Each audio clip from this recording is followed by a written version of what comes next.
The cold morning air cut through his thin jacket like a knife. David pulled the worn fabric tighter around his shoulders as he walked toward the courthouse steps. His boots, with holes in both soles, made a soft, squishing sound against the wet pavement. 8 months. That's how long he'd been living under the old bridge on 5th Street. 8 months since he'd had a real bed, a hot shower, or a home-cooked meal. The courthouse loomed ahead of him like a giant gray mountain. People in suits hurried past him, their faces buried in their phones. Nobody looked at him. That was normal, now. He'd gotten used to being invisible. Back when he wore his uniform, people would shake his hand and say, "Thank you for your service." Now they crossed the street when they saw him coming. David stopped at the bottom of the courthouse steps and took a deep breath. His stomach growled loudly. He'd found half a sandwich in a dumpster yesterday, but that was all he'd eaten in 2 days. The security guard at the top of the steps was watching him with suspicious eyes. David knew that look. It said, "Trouble," and "Don't belong here." He climbed the steps slowly, his legs feeling heavy. Each step reminded him of how far he'd fallen. 3 years ago, he was Staff Sergeant David Johnson, leading 22 men through the mountains of Afghanistan. His squad looked up to him. They trusted him with their lives. He'd brought all of them home safe. But now he couldn't even keep himself safe. The courthouse doors were heavy, and David had to push hard to get them open. The warm air inside hit his face, and for a moment he just stood there enjoying the heat. The security guard cleared his throat loudly. David knew he had to move. He pulled out the crumpled paper from his pocket. Court date, October 15th, 9 a.m. Trespassing and petty theft. The charges made him sick to his stomach. He hadn't meant to steal anything, he'd just been so hungry. The gas station clerk had left a bag of chips on the counter while he went to the back room. David had grabbed them without thinking. When the clerk came back and saw him eating, he'd called the police. David didn't run. He just sat there finishing the chips, waiting for the officers to arrive. The trespassing charge was even worse. He'd been sleeping in the doorway of an old bank building. The owner had called the police 3 times, but David kept coming back. It was the only place he'd found that blocked the wind. The concrete was hard and cold, but it was better than sleeping in the rain. The courtroom was already full when David walked in. He found a seat in the back row away from everyone else. His clothes smelled bad, he knew that. 8 months of living on the streets had a way of marking a person. No matter how often he tried to wash in public restrooms, the smell of hopelessness seemed to stick to him. He looked around the room at all the other people waiting for their cases to be called. Most of them looked like him. Tired, worn down, forgotten. There was an older woman in the corner who kept coughing. A young man with tattoos covering his arms sat 2 rows ahead, bouncing his leg nervously. They were all here for the same reason. Life had beaten them down, and now the system was going to beat them down some more. David closed his eyes and tried to remember better times. He thought about his wife, Lisa, and how she used to make him coffee every morning before he left for work. She'd kiss him goodbye and tell him to have a good day. Those mornings felt like a lifetime ago. After he came back from his 3rd tour, everything changed. The nightmares started first, then the drinking, then the fighting. Lisa had tried to help him. She'd begged him to go to counseling, to talk to someone about what he'd seen overseas.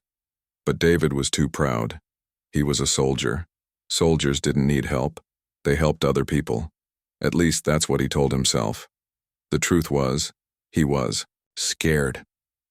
Scared of what he might say. Scared of what people might think. Scared of facing the things that haunted him every night. The drinking got worse. He'd start with just 1 beer after work, then 2, then a whole 6-pack. Soon he was drinking during his lunch break. His supervisor at the factory noticed. His co-workers started avoiding him. The quality of his work went downhill fast. When they fired him, David wasn't even surprised. He'd been expecting it for weeks. Lisa held on longer than most wives would have. She tried to get him into programs for veterans. She called the VA hospital dozens of times, trying to get him appointments. But David wouldn't go. He'd sit in the parking lot staring at the building, but he could never make himself walk through those doors. The shame was too heavy. The final straw came on a Tuesday night in March. David had been drinking since noon, and when Lisa tried to talk to him about getting help, he exploded. He didn't hit her. He would never hit her. But he threw a glass at the wall. It shattered into 1,000 pieces, just like their marriage. Lisa packed a bag that night and went to stay with her sister. The divorce papers came 2 weeks later. Without Lisa's income, David couldn't afford the rent on their apartment. He tried to find another job, but nobody wanted to hire a veteran with a drinking problem and a short temper. The eviction notice came in May. By June, he was living in his car. By August, the car was gone too. That's when he found the bridge. The bailiff's voice cut through his memories. All rise for the Honorable Judge Williams. David stood up with everyone else, his knees creaking from sleeping on concrete for months. The judge was a middle-aged woman with kind eyes and graying hair. She looked tired, like she'd seen too many cases like his. As the morning went on, David watched case after case being called. Drug possession, assault, theft, trespassing. The same stories over and over. People making bad choices because they were desperate, angry, or just plain broken. The judge listened to each one, trying to be fair, but David could see the weariness in her face. When his name was finally called, David's heart started pounding. "David Johnson," the bailiff announced. David stood up slowly, his legs shaking. This was it. This was the moment that would probably send him to jail.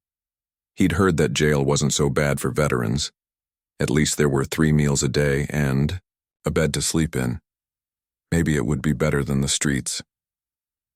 He walked to the front of the courtroom, past all the people who had their lives together, past the lawyers in their expensive suits, past the families who had come to support their loved ones. Nobody had come for David. He was completely alone. The judge looked down at the paperwork in front of her. She read his charges out loud, and each word felt like a punch to his stomach. Trespassing, petty theft, the words that would define him now. Not veteran, not hero, not the man who had served his country with honor. Just another homeless criminal who couldn't get his life together. David stood there, waiting for his fate to be decided, wondering how a man who had once been willing to die for his country had ended up begging for scraps and sleeping under bridges. The fluorescent lights buzzed overhead, and somewhere in the back of the courtroom, someone coughed. This was rock bottom, and David wasn't sure he had the strength to climb back up. David walked slowly toward the defendant's table, his worn boots making soft sounds on the polished courthouse floor. Each step felt like he was walking through thick mud. His hands were shaking, not from the cold this time, but from nerves. He could feel everyone's eyes on him, the lawyers, the other defendants, the families sitting in the gallery. They all saw the same thing, a broken-down homeless man who smelled like the streets. But as he moved closer to the front of the courtroom, something strange happened. Memories started flooding back, not the painful ones this time, but older ones, better ones. He remembered marching in formation with his squad, their boots hitting the ground in perfect rhythm. He remembered the weight of his rifle in his hands, not heavy like a burden, but comfortable like an old friend. He remembered the pride in his chest when he first put on his uniform. Staff Sergeant David Johnson. That's who he used to be. Not the homeless man everyone saw now, but a leader, a protector, a soldier who other men looked up to and followed, into danger. 20 years he'd served his country. 3 tours in Afghanistan, 2 in Iraq. He'd seen things that would break most people, done things that kept him awake at night, but he'd also saved lives. Real lives. Men with wives and children waiting for them back home. The lawyer assigned to his case was a young woman who looked like she'd just graduated law school. She had that fresh, optimistic look that reminded David of new recruits on their first day of basic training. She'd tried to talk to him outside the courtroom, but David hadn't said much. What was there to say? He was guilty. He'd stolen those chips. He had been sleeping where he wasn't supposed to. The facts were simple, but the story behind those facts was anything but simple. David sat down at the defendant's table and closed his eyes for a moment. In his mind, he could see the desert again. the endless sand stretching in every direction under a burning sun. He could smell the dust and diesel fuel. He could hear the constant hum of generators and the distant sound of helicopters. He'd been good at his job over there. Really good.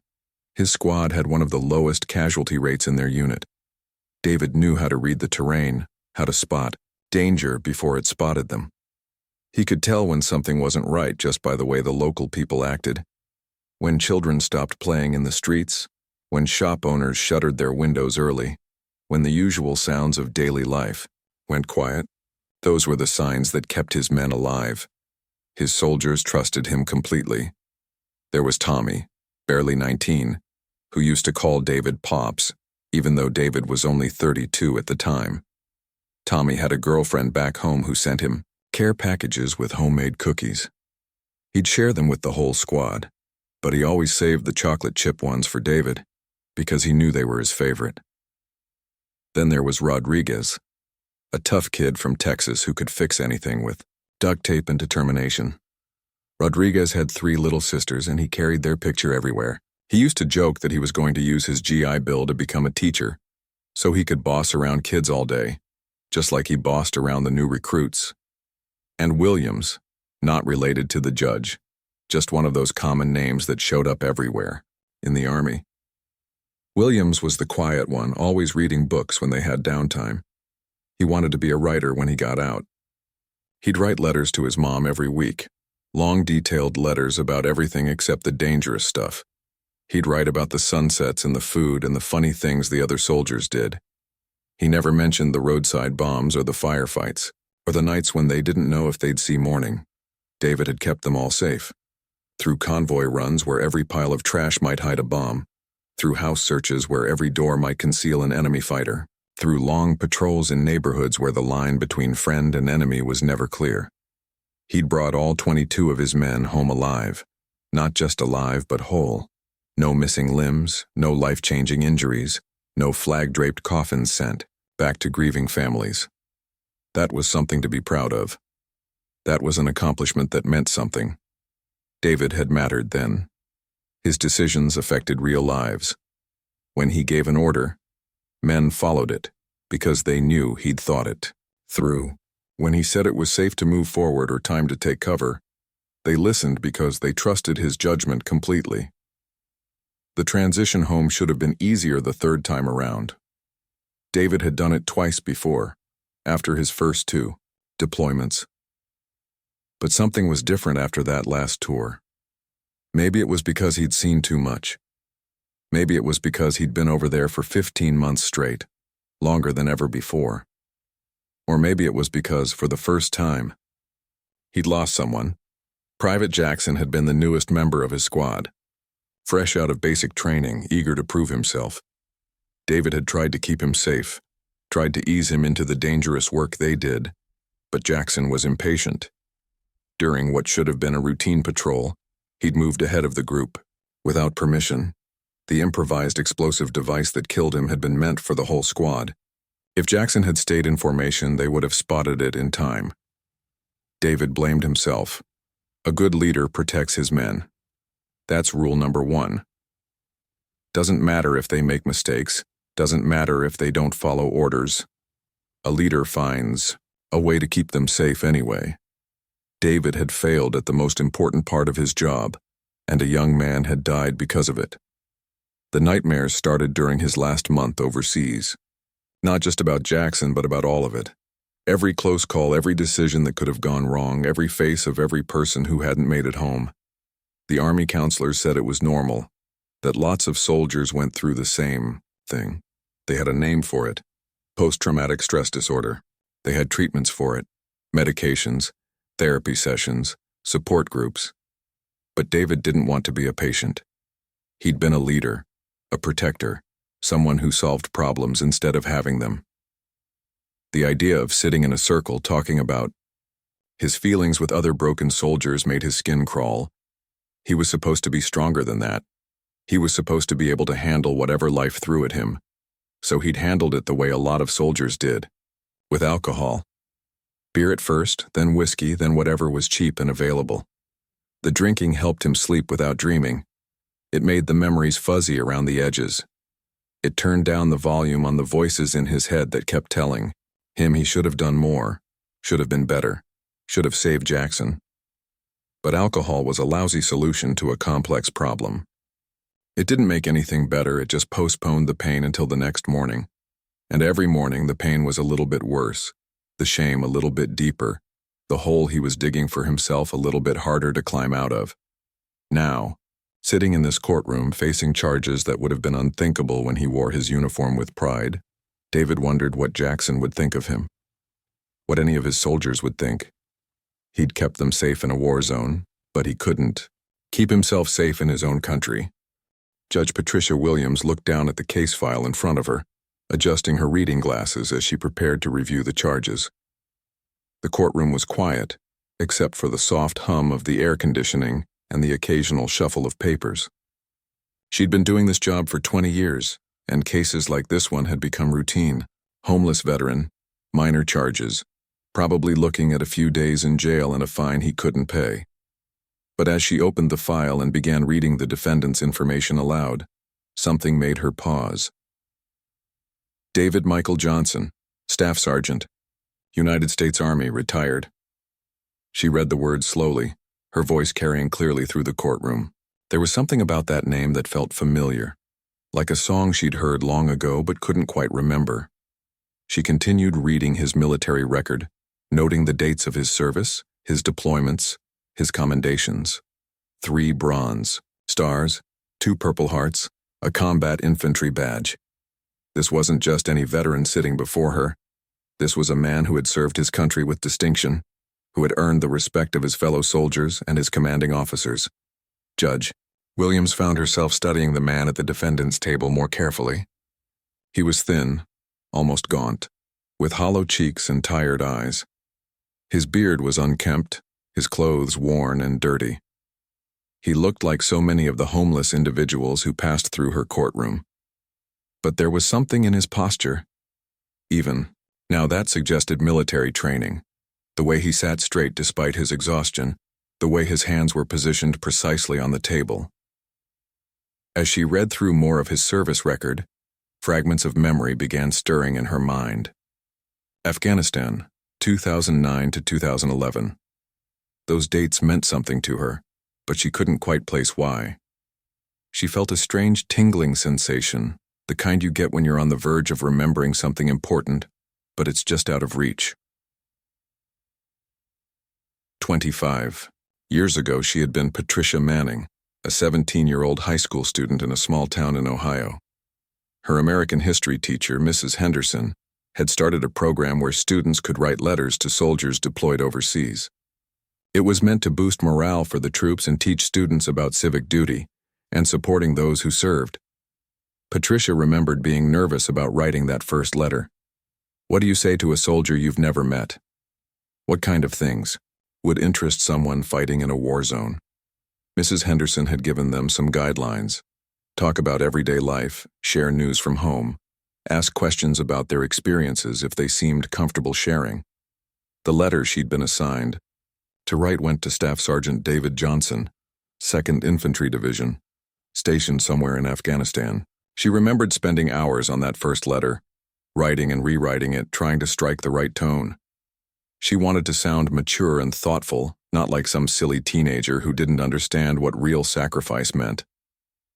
Judge Williams felt her heart skip a beat as the memory became clearer.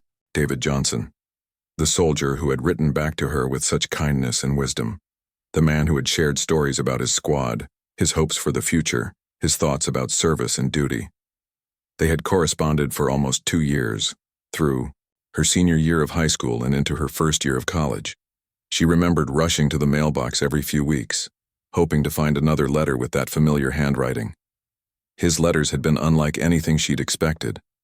Instead of just talking about military life, he'd shared his thoughts about books he was reading, questions about her plans for college, encouragement when she was struggling with difficult classes. When she'd told him she was thinking about studying, he'd been so supportive. She could almost hear his voice through his written words.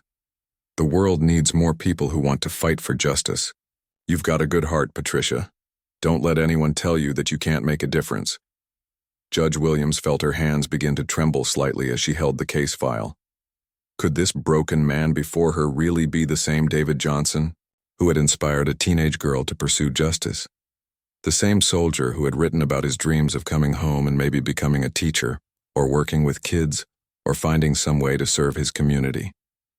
She remembered one letter in particular, written during his 3rd deployment.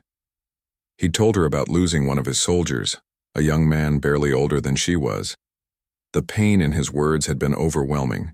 He'd written about responsibility, about the weight of leadership, about how every decision could mean life or death for the people under his command. "I carry these men with me everywhere I go," he'd written. "Not just the ones who didn't make it home, but all of them. They trust me to keep them safe, to make the right choices to bring them back to their families. Some days that responsibility feels heavier than all the gear we carry. But it's an honor, too. These are good men, Patricia. They deserve to have someone fighting for them." That letter had been one of the last ones she'd received from him. She'd written back, but by the time her letter would have reached Afghanistan, his tour was ending. She'd sent one more letter to his home address, the one he'd given her in case. She wanted to stay in touch after his deployment ended, but she'd never received a reply. She'd often wondered what happened to him over the years. During law school, when the work got difficult and she questioned whether she was smart enough or strong enough to become a lawyer, she'd think about his encouragement. When she was starting her career as a prosecutor, trying to figure out how to balance justice with compassion, she'd remember his words about fighting for people who couldn't fight for themselves. Now, looking at the man before her, Judge Williams felt a mix of emotions she wasn't prepared for. Sadness at seeing how far he had fallen. Disbelief that the confident, caring soldier from the letters could be the same person facing these charges. But also something else. A sense of connection, of responsibility, of destiny maybe. She looked at his military record again, checking the dates and locations. 2nd Infantry Division, Afghanistan, 2009-2011. It matched perfectly with the time frame of their correspondence. The Bronze Stars, the Purple Hearts. He'd mentioned some of those commendations in his letters, though he'd been modest about them. But there was one detail that would confirm it for certain. In one of his letters, he'd mentioned a scar on his left hand from an accident during basic training. Something about catching his hand on a piece of equipment while learning to maintain vehicles. It was a small detail, the kind of thing you'd only remember if it had been part of a longer conversation between two people who had shared parts of their lives with each other. Judge Williams found herself staring at David's hands as they rested on the defendant's table. Even from her position on the bench, she could see the faint white line across his left knuckles. Her breath caught in her throat. This was him. This was really him. The soldier who had helped shape her understanding of service and sacrifice. The man whose words had encouraged her to pursue justice as a career. The person who had in many ways influenced the path that led her to this very courtroom. And now he was sitting before her, charged with petty crimes born of desperation and homelessness. The irony was almost too much to bear. The man who had once protected others, who had led soldiers through some of the most dangerous places on earth, was now vulnerable and alone, failed by the very system he had served so faithfully. Judge Patricia Williams set the case file down on her desk with shaking hands. Her heart was pounding so hard she was sure everyone in the courtroom could hear it. She stared at David Johnson, this broken man who had once been her hero, her inspiration, her friend through letters written across an ocean in a war zone. The courtroom was completely silent. Everyone was waiting for her to proceed with the case, to read the charges and ask for his plea. But Patricia couldn't speak. Her mind was racing through memories of those letters, those words of encouragement that had changed the course of her entire life. This couldn't be happening. This couldn't be real. She looked around the courtroom. The bailiff was watching her, with concern. The court reporter sat with her fingers poised over the keys, waiting. The few spectators in the gallery looked confused by the delay. David himself sat perfectly still, his eyes focused on the table in front of him, probably expecting the worst. Patricia had presided over thousands of cases in her 20 years as a judge. She had seen every kind of human tragedy, every form of desperation that led people to break the law. She prided herself on being fair but firm, compassionate but not weak. She followed the rules, maintained order, and treated every person who came before her with dignity, regardless of their circumstances. But nothing in her training had prepared her for this moment. How do you maintain professional distance when the defendant is someone who helped shape who you became?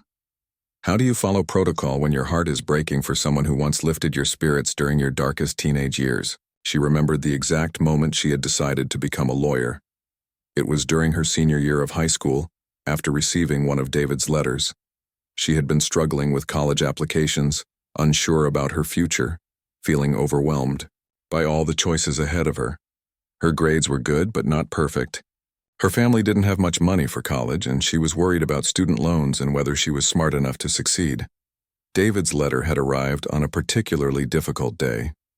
She'd just received a rejection letter from her first choice, school, and she was beginning to think maybe college wasn't meant for her. Maybe she should just get a job after graduation, help her parents with their struggling small business, forget about her dreams of making a difference in the world. But David's letter had changed everything. He'd written about justice, about standing up for people who couldn't stand up for themselves.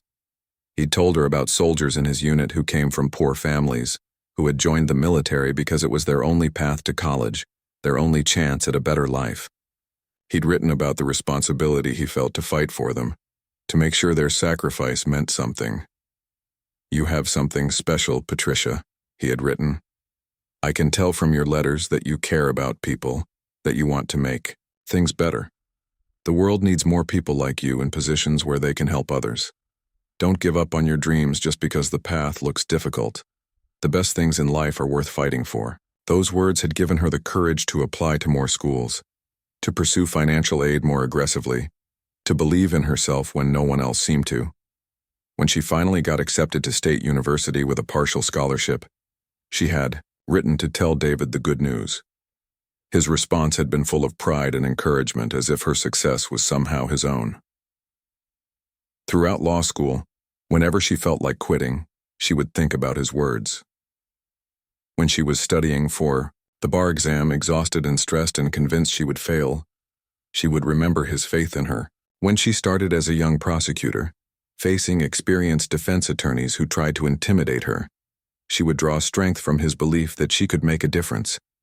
And now here he was, sitting just 20 feet away from her, transformed from the confident soldier she remembered into this hollow-eyed, broken man facing criminal charges.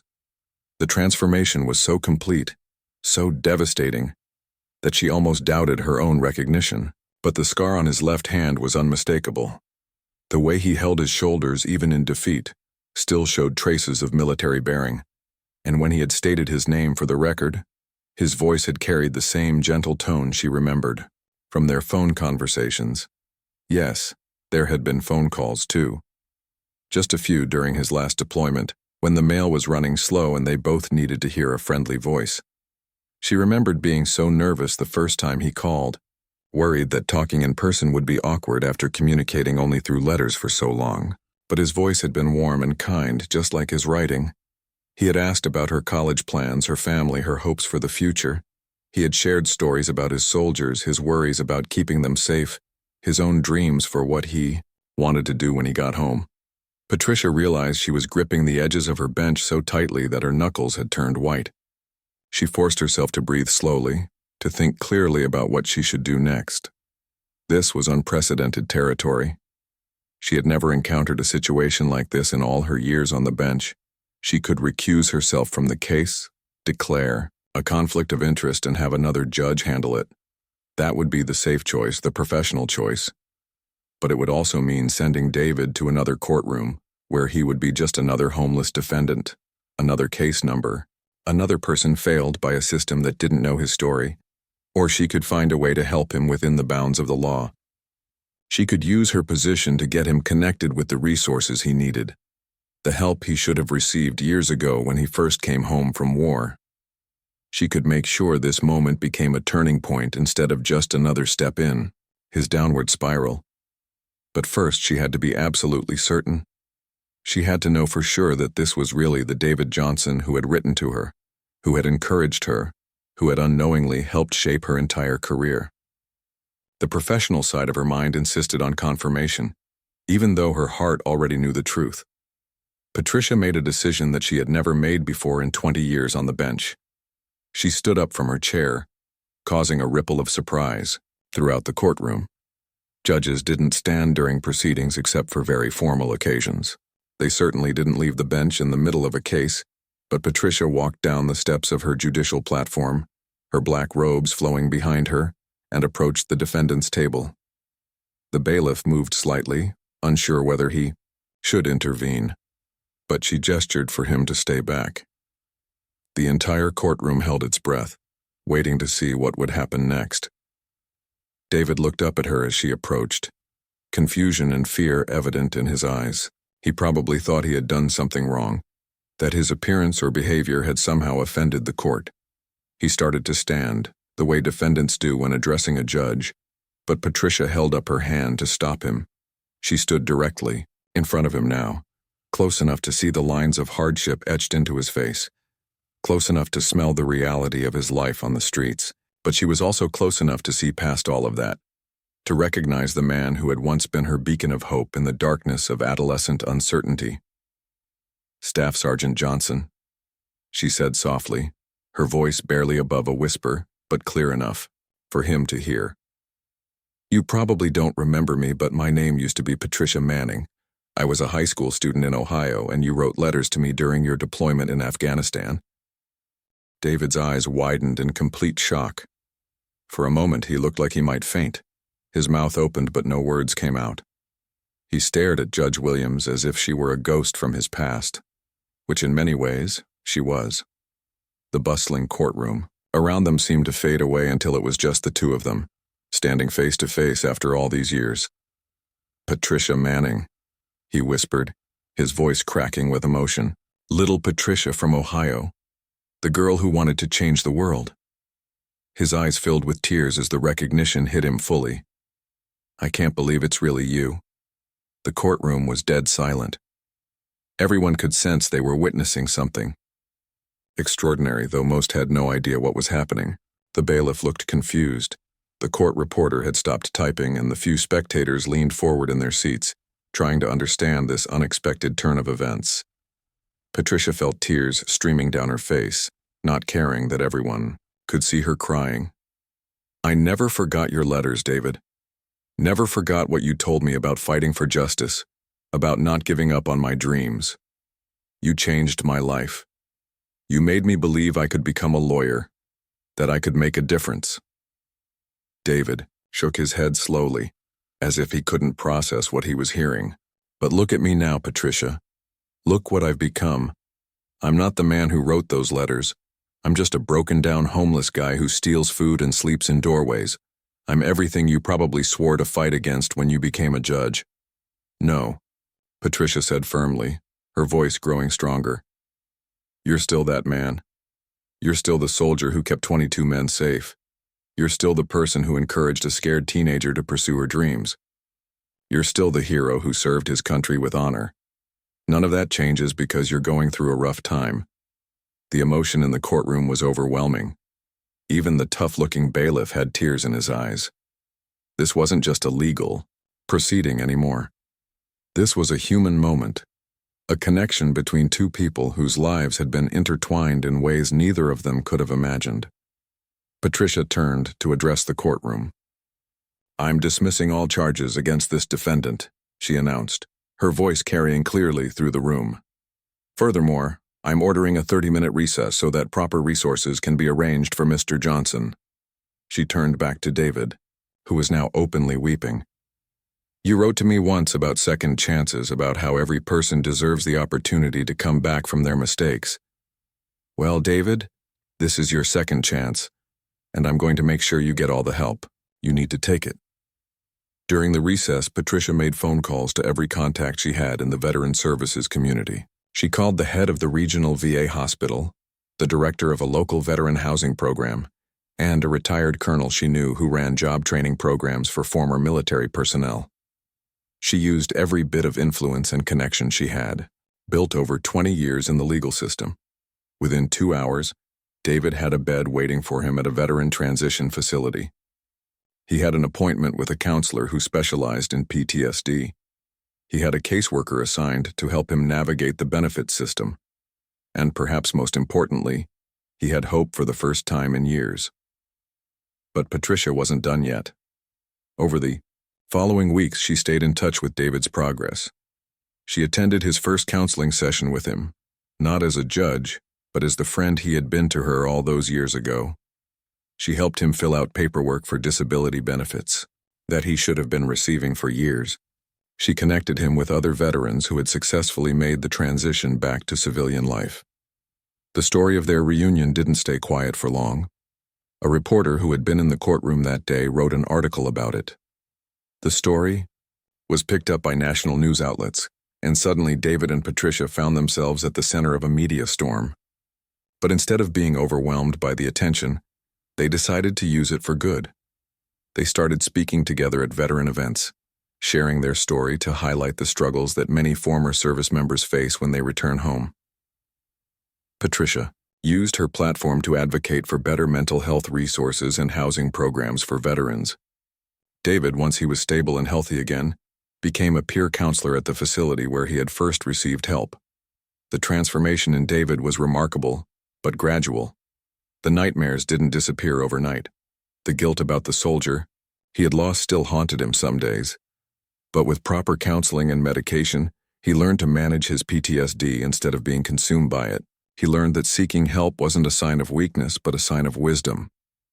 6 months after that day in court, David stood before a group of homeless veterans at a shelter downtown. He wore clean clothes and had gained back some of the weight he had lost during his months on the streets. But more than his physical appearance, it was the light in his eyes that showed how far he had come. "I know how you feel," he told the group of men and women who were still struggling with the same demons he had faced. "I know what it's like to think you're beyond help, that you've fallen too far to ever climb back up. I slept under bridges. I stole food because I was hungry. I lost everything I thought made me who I was." He paused, looking around the room, at faces that reflected his own past desperation. "But I learned something important. We're not defined by our lowest moments. We're defined by what we do after those moments. Every single person in this room has value. Every one of you has served your country with honor, and every one of you deserves a chance to come back from whatever darkness you're fighting."